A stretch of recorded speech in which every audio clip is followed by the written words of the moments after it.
ఇవండి గుత్తు వంకాయ కూర.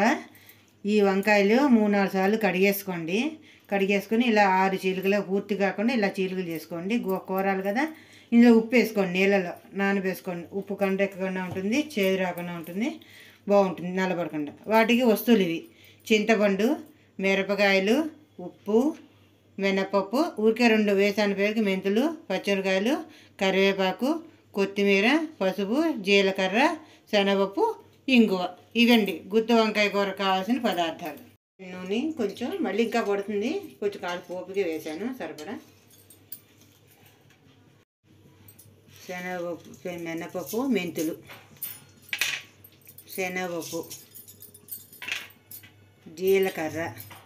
ఇవి ఇలాగా వేయించుకోవాలి. 2 మినపప్పు, శనగపప్పు, జీలకర్ర, మెంతులు వేసాను, అందులో వేయించుకోవాలి నూనెలో. ఇవి వేగాక పచ్చిమిరకాయలు, కరివేపాకు, ఇంగువ వేసుకోవాలి. ఎండుమిరపకాయలు వేసుకోవాలి. వేగింది, మిరపకాయలు వేసేసుకోండి. ఇంకొంచెం కావాలంటే కారం 4 మిరపకాయలు వేసుకోండి. కరివేపాకు వేసుకోండి. మిక్సీలో పోపు వేసినప్పుడు అప్పుడు కొత్తిమీర వేసి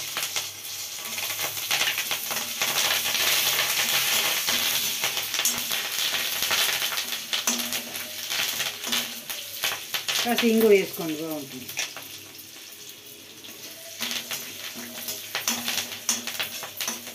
వేగిపోయిందండి పోపు, దాంట్లో తీసుకోవటం.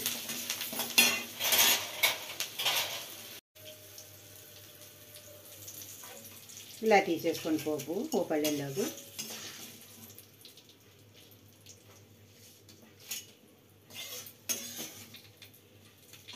మిక్సీ వేసి కావాలంటే కొంచెం ఎండు కారం వేసుకోండి. దీంట్లో కారం కావాలనుకున్న వాళ్ళు వేస్తాను. కారం కావాలనుకుంటేనే వేసుకోండి, అక్కడ లేకపోతే మానేయండి.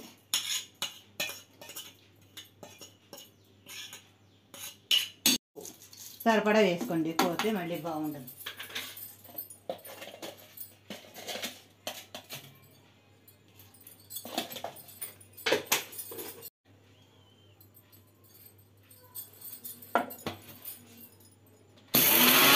నూనె వేసుకోండి, కొద్దిగా వేసుకోండి నూనె.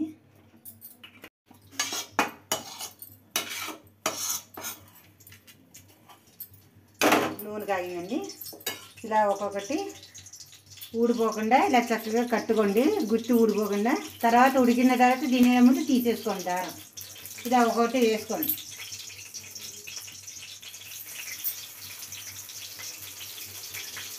దారం నవలేకండి, జాగ్రత్తగా తీసుకుని తినండి. ఇలా వేయండి, ఒక్కొక్కటి మొగ్గుతుంది.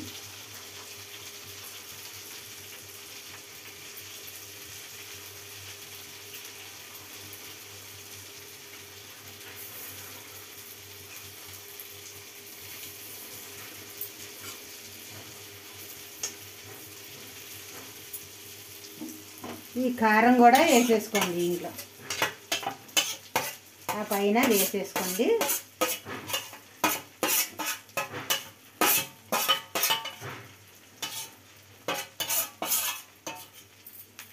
ఇలా వేసేసుకోండి.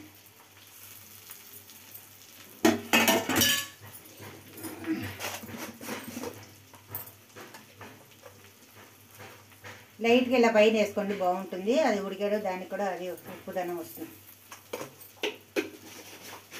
2 నీళ్ళు పోసుకోండి.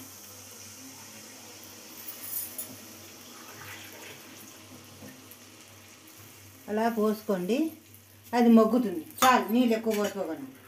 ఇప్పుడు మూత పెట్టేసుకోండి. ఇవి ఇలా తిరగేసుకోండి, ముక్కలు జాగ్రత్తగా విడిపోకుండా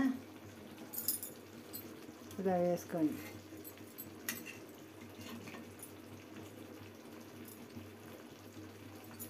అంతే, ఇలా పిసుక్కోండి. కావాల్సిందే వేసుకోండి. చింతపండు సరిపడా వేసుకోండి. నేను సరిపడా వేసుకున్నాను, కావాలంటే కొంచెం మీరు వేసుకోండి. ఆవిడకి ఆ పులుపు దానికి ఉడికిపోతే అదే గుత్తి వంకాయ కూర. ఇదండి గుత్తి వంకాయ కూర. ఇలా చేసుకోండి గుత్తులు. ఇది గుత్తి వంకాయ. ఇదండి, ఇదిగోండి గుత్తి వంకాయ. ఇది అలా చేసుకోండి. దారాలు మాత్రం తీసేసుకోండి, తినేమో చూసుకొని తీసుకోండి. సన్నగా వేసుకోండి, బాగుంటుంది. రౌండ్గా పైన కొత్తిమీర చల్లుకోండి, బాగుంటుంది.